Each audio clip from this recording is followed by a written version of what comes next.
The Cats blow out the Vanderbilt Commodores in Music City and have a big matchup. Not an SEC matchup, but a big matchup coming up with Gonzaga.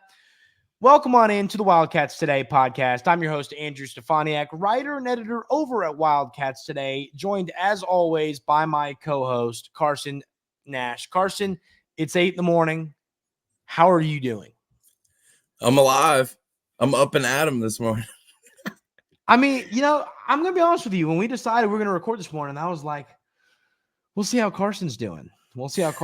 I've been getting up early of late. So, I'm used to it. I was like, we'll see what we're doing good today. I've been doing the thing where I wake up early and I just sit in bed.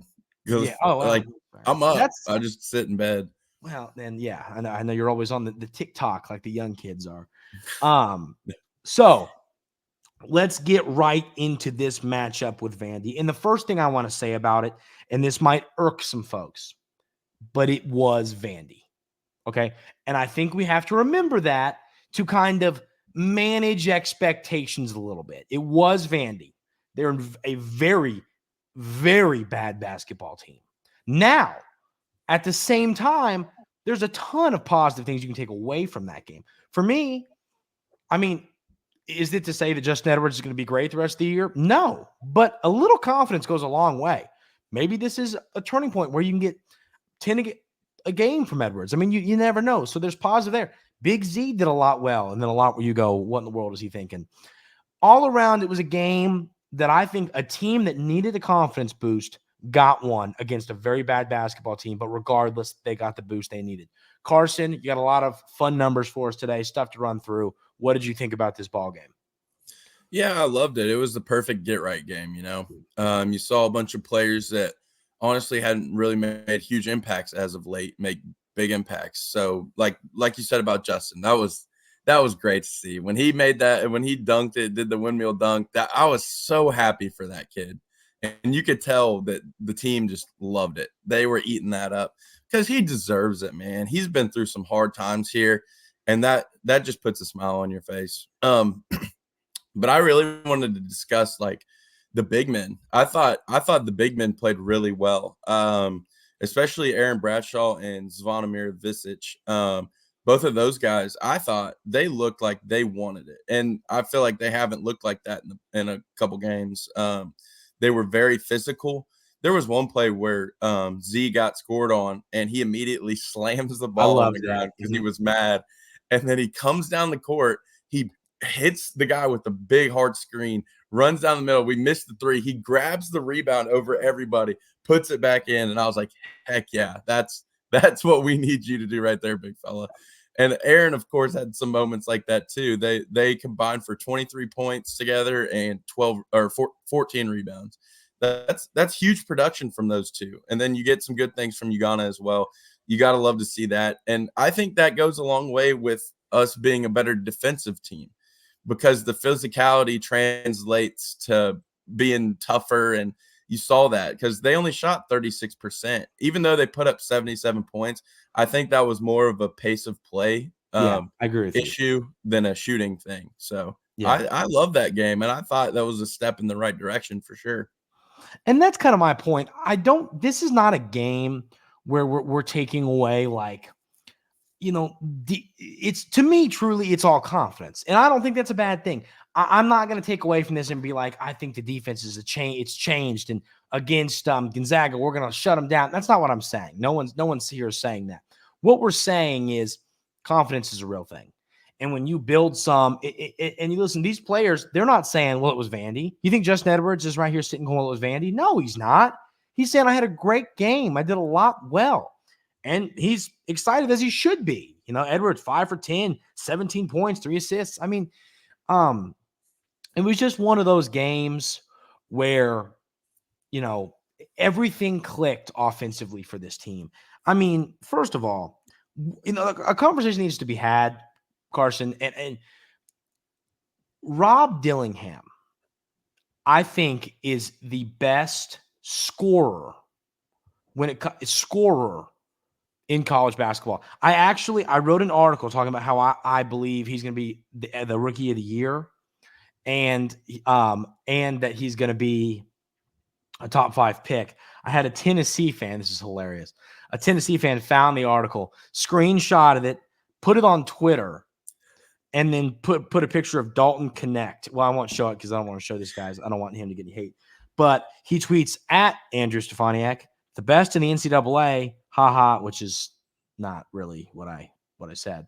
Top 5, sure, but the best is in Rocky Top, and the NBA's Rookie of the Year. And then he quote tweeted himself and said, "What say you?" Tagged Dalton Connect, Vol Hoops, NBA, and ESPN, because of course those people are really excited to see what Dustin has to say about the situation. But it did get 100 views, so I mean, I think his point got across. But point is, I wanted to bring that up because it's funny. But Rob Dillingham, to me, I don't think there's a better scorer. He's not a great defender. You know, he's not like a big guard. There's things that aren't on his side, but he is the best scorer, I think, in college basketball. And you got to look at the, how many shots he takes compared to Connect, and you got to look at how many minutes he plays compared to Connect. I think if you had those things, first of all, he's shooting better from the field than Connect. Not by much, but by almost about a full Yeah, percent. but can you imagine 25-year-old Rob Dillingham in college? Good God. Connect is 20. He's not 25. He's 25. Seems like it. Oh, okay. He's a fifth year. No, I bet you he's 22. Well, yes, you're right. You are right that if you had a 22-year-old Rob Dillingham. All right. It doesn't say how old he is. Are you sure he's a fifth year? It lists him as playing 3 years of college basketball on ESPN. So this is his surprising. third year. Well, still, I mean, 3 years more of Rob, and he would average 40. So yeah, I agree with you. But I mean, this Vandy, to me, there's not much to break down, Carson. I mean, really, it's like the offense was great. The defense, where there's some possessions where you're like, ugh, yes. Where there's some open shots for Vanderbilt, yes. Did they airball some of those open shots? Yes. But at the end of the day, it's a game where I'm taking a lot of positive takeaways from it, just based on the fact that Kentucky blew them out, looked good doing it, and you're moving on to a game against Gonzaga. So, I mean, Carson, I mean, really, like, I don't have anything else to talk about this Vandy game. I mean, do you have any other thoughts from this game? Yeah, I will say something. I think this player may have earned some more minutes. I loved what I saw from Jordan Burks. Yeah. I mean, that kid, he was 6 for 6 from the field. He was 1 for 1 from 3.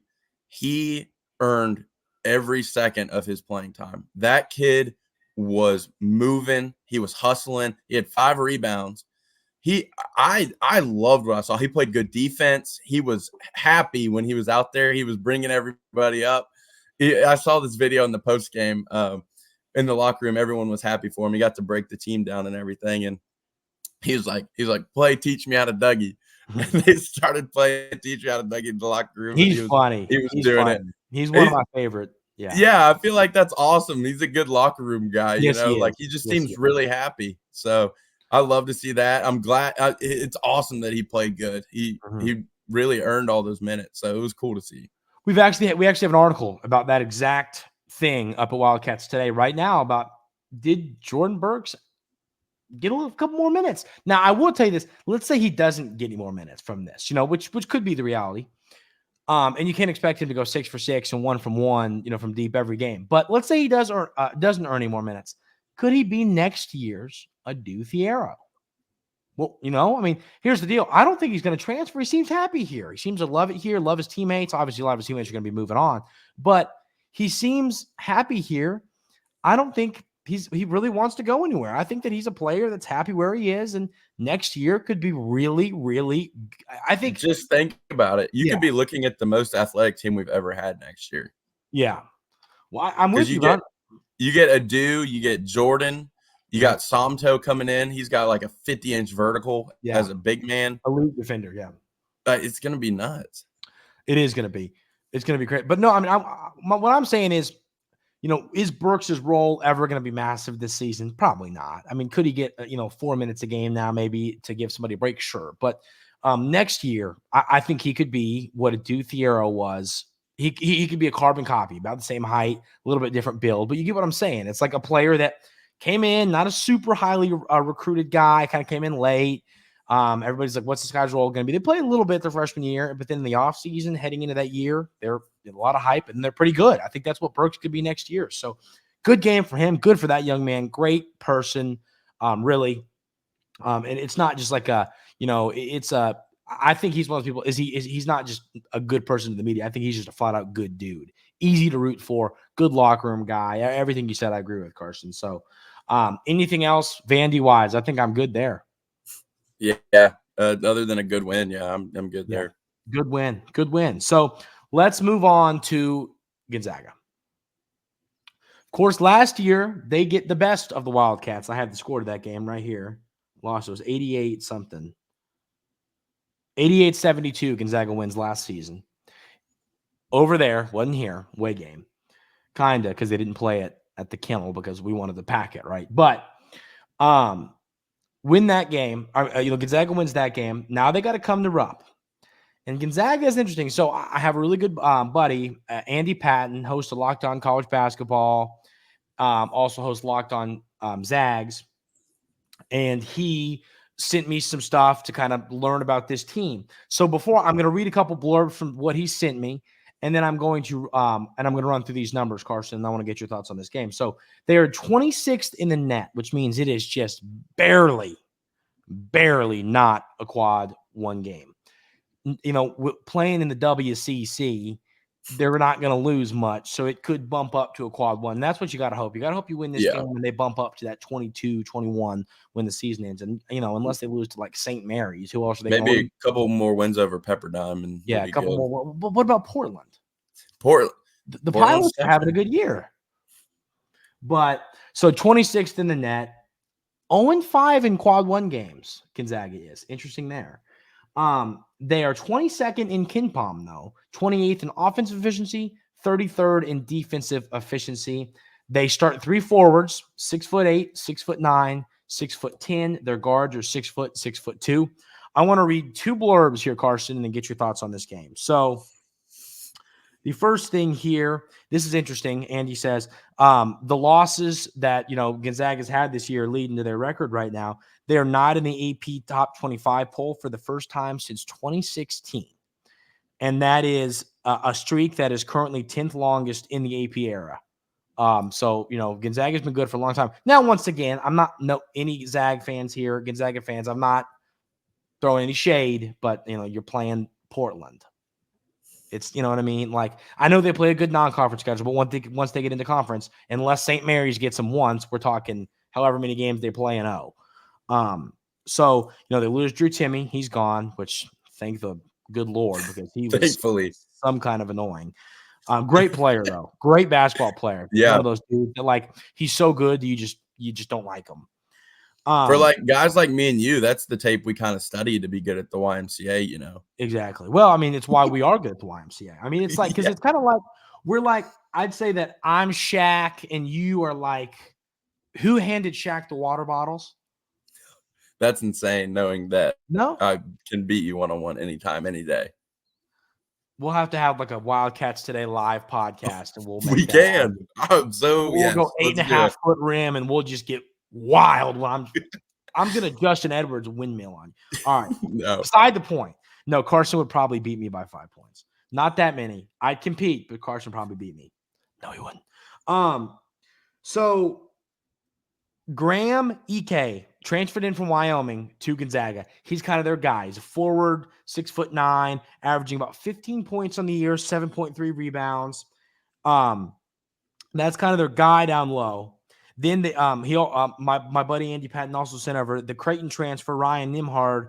He hasn't quite had the year that Gonzaga fans were hoping for, but he's the younger brother of Andrew Nimhard, who been all over in college, and now he's with the Pacers.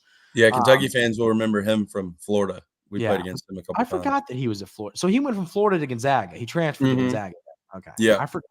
I don't know why I forget. Yeah. He was a stud. He played with I think he was on the team with Jalen Suggs and Chet.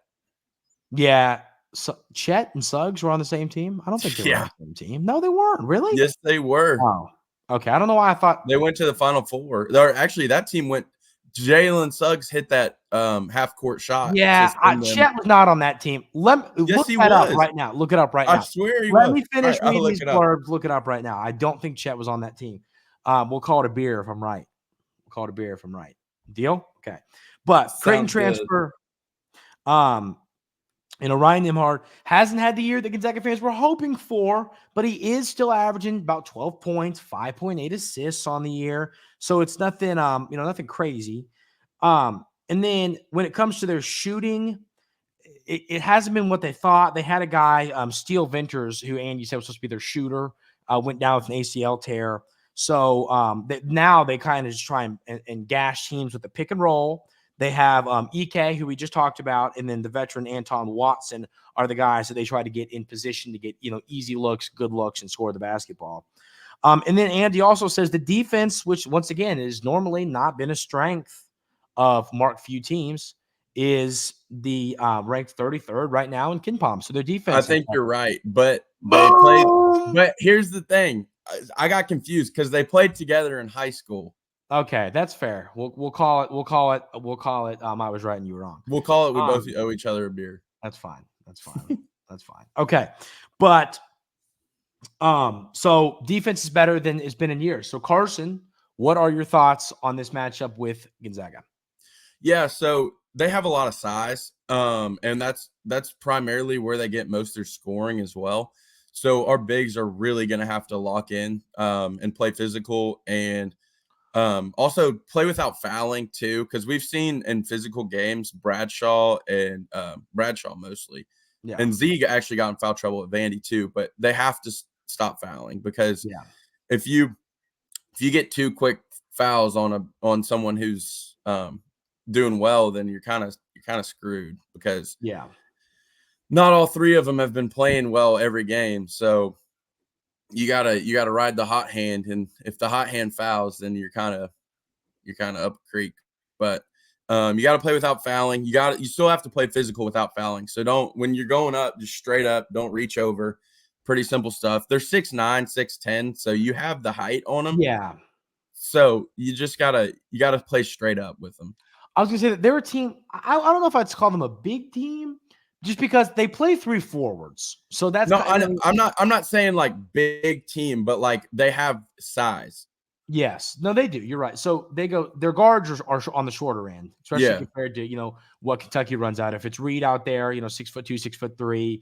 If it's DJ 6'4", and then Reeves, 6'6", they've got 6'2". So, and then their big guys 6'8", 6'9", 6'10". So I mean, they've got like what I'm saying is per capita, Kentucky's a taller basketball team, but Kentucky's been taller than like everybody they've played all year. Compared to some other teams, this is a bigger team. So I'm with you on that. But it's not like we're like, they've got 2 7'2" guys in the middle, so at least starting, But this is a game to me, and you got to remember this doesn't hurt SEC tournament standings, obviously. This doesn't hurt anything, but it's an opportunity for a quad 1 win. You have fallen under 500, or I'm sorry, it's quad 2 right now. I believe it will end up being quad 1, but you've fallen under 500 in quad 1 games, and you need to start picking some up. And I do think this will end up being a quad 1 win if you win. So it's a good opportunity for this team to kind of get out of the grind of SEC play Gonzaga, team that's going to be a rival as you're playing them for a few more years. But this is a good opportunity for this team to take the confidence they gained against Vandy and take that into a Gonzaga team that, hasn't quite had the year I think many anticipated. So yeah, I think this is for sure. I'm going to label this as a must win because you're at home. You lost 2 recently at home. You can't lose 3 in a row at home, and especially to a team who is not as good as they have been in the past. And a team that you probably are better than talent-wise on paper. Yeah. So you shouldn't lose this game. And I think that I really hope DJ gets to play in this game because I think this is a DJ Wagner type of game. Their guards are really undersized. And so I think DJ will, and their forwards aren't that big. So I think DJ will be able to get to the rim in this game. And I think that could be the change. Yeah, it'll be Trey Mitchell playing and DJ Wagner playing will be a very interesting part of this basketball game. I don't have much intel right now on their status. We'll find out more in the morning. Coach Cal's been keeping it close to his chest lately. Did you see what Cal said in the press conference? What did he say? I mean, I'm sure I did, but what were you? After Vandy, he was like, he was being funny. He was like, "Y'all are gonna hate me." Oh yeah. He's like, "Y'all are gonna hate me, but I haven't seen him." Yeah. No, he does. Yeah, he does that. He's funny. Cal's funny. I respect him for he wants to keep his that stuff. I respect it, but it's for what I do for a living. It is a bit frustrating. Oh, also one more point Mhm. because people were kind of dragging Cal through the mud. You can't tell me that dude doesn't love his players. Yeah. And he is a players first coach because I'll bring up a point. In the Vandy game, when Jerry Stackhouse got his technical, who did Cal choose to shoot the free throws? I forget now. Was it Burks? Who was Justin it? Edwards. Why do I forget that? Yeah, I remember that now. Yeah, that's a good point. I didn't even think about that. Why I've kind of forgotten that happened, but that's a really good point. Mm-hmm. He's trying to get Edwards, Yeah, confidence, stat pad a I little bit, love and that. stat I pad in a saw good that and I way. was like, yeah. Yeah, I like that a lot. Actually, I'd forgotten about that. That's a really, really good point. Yeah, I hadn't even thought about the significance of it. That is really solid argument there, and I'm with you on Cal. I mean, I don't think people are arguing that though. You know what I mean? That he's not. I think people know he's a player. I agree with what you're saying. I know, but people don't um, bring up the good enough, I agree. I mean, but I always say fan is short for fanatic. People like to, this is a lot of people's lives. So, Mhm. people are quick to, if you're ruining my Saturday, you're gonna catch hell for it. I think is the way a lot of people feel about it. Yeah. But I think Kentucky's gonna win this game. I feel good about it. So Carson, I mean, do you have any final thoughts here on this Gonzaga game? Give me a score prediction and an MVP. The only thing I'm gonna say is so Nolan Hickman is their point guard. He Mhm. was actually committed here previously before he decommitted and went to Gonzaga. So hopefully the fans treat him with a warm welcome and we go out and we win by 10 plus. I think if DJ plays, I think it's going to be a long night for Nolan Hickman. Yeah. Yeah. I'm with you on that. Score prediction? Is Yeah, DJ I'm your gonna MVP? go. Gonzaga's a high-powered offense too. I think I'm gonna go 92 to 80. 92 to 80. Cats get it done. Gosh, and we didn't even bring up Antonio Reeves' performance at Well, there's no reason to. He does it every night. that kid is something special, man. I mean, ladies and gentlemen, it's funny. I do an article kind of like basically I call it a stock risers, but talking about who's played well every game. I've stopped putting Reeves in there because it's like I literally what I'll do. I pick two other guys and I just say, and obviously it would be Antonio Reeves, but then it would be him every single time. So I say that every time because it's like I'm not going to put him every time. So it's funny. Yeah, It's and like that's the hard part. That's like it's hard to pick him as MVP because it's like a boring it's pick. boring. Yeah, but it's like why should we sit here and waste your time talking about him? Everybody knows how good he is. He's going to score Yeah, 20 points on Saturday. We all know that. I mean, but yeah. I'm gonna choose two MVPs because I know I picked DJ last game and he didn't end up playing. So Yeah. I'm gonna pick DJ as my MVP if he plays, but then I'm gonna go. You know what? I'm gonna go something crazy. Justin Edwards is gonna get MVP. Okay, I did it the other day, and he was on his way to an MVP. Remember that? He had 7. He was on his way to playing really and well. he played good that game, and they took him out. Yeah. So I'm done with predicting the Justin Edwards game. It's one of those things. At this point, you're just hoping that he has 20, and you feel like a genius. That's what picking the. I'm taking Justin Edwards too. I'm just kidding. Hey, I'm thinking the confidence game got him there, and I think he's building up. So that's why I'm picking him. I'll take it. We'll always take it here. So I have Kentucky winning this game 84-78. And I have this is a bit of a cop out answer for MVP, but I have Hugo, Z, and Bradshaw, knowing that their two main scorers are EK and Watson. They're two big guys. I think that it's a game where you need those guys to shut them down. EK averages 15 points, like I said, Watson 14.8. So their forwards are averaging a lot of points. So Big Z, Ugo and Aaron Bradshaw need to, be a force down there. Stop them and slow them down to let them score, get to their average. So I think the big guys, front court, whatever you want to call it, are my MVP pick for the game, which is boring, I know, but that's what I'm going to do. So I like Carson, that. anything else before we call it a morning? No. Hopefully we right the ship against Gonzaga. It was kind of embarrassing last year, so hopefully we can kind of do the same thing to them at our home court. It's a must win. You got to pull this one out. I would like to look good while doing it too. I agree. That would make me feel a whole lot better, because if you can go back-to-back games with feel-good wins, I mean, then you're starting to right the ship a little bit and start getting momentum build towards March, and that's exactly what you need at this time. Exactly, and you've got Ole Miss and Auburn. You got a tough week next week, so a little confidence booster heading into those games would be huge. So yeah. All right, Carson, what you got going on at work today? Busy day?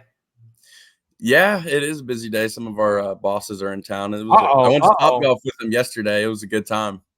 How's the swing looking? What? How's the swing looking? Need some work? Hey, the swing actually looked pretty good yesterday. I was hitting a little draw action. Come on now. You're hitting a little car action? Yeah. Yeah, it's a draw or a shank, whatever you prefer. I'm kidding. All right. That is going to do it for today's episode of the Wildcats Today podcast. We will be back on Monday to break down whatever occurs in this Gonzaga game and preview the Ole Miss game. Everybody enjoy the Super Bowl. Carson, Super Bowl winner. And then we're out of here. Super Bowl winner. Give it to me. You can't bet against Patrick Mahomes. And I will take the 49ers because Carson took the Chiefs. That is going to do it for today's episode. Appreciate y'all being here. Really do. A lot of support and subscribers and likes, and it all helps, and just really appreciate all that. Remember, we're free and available wherever you get your podcasts, as well as on YouTube. And ladies and gentlemen, we will see you on Monday.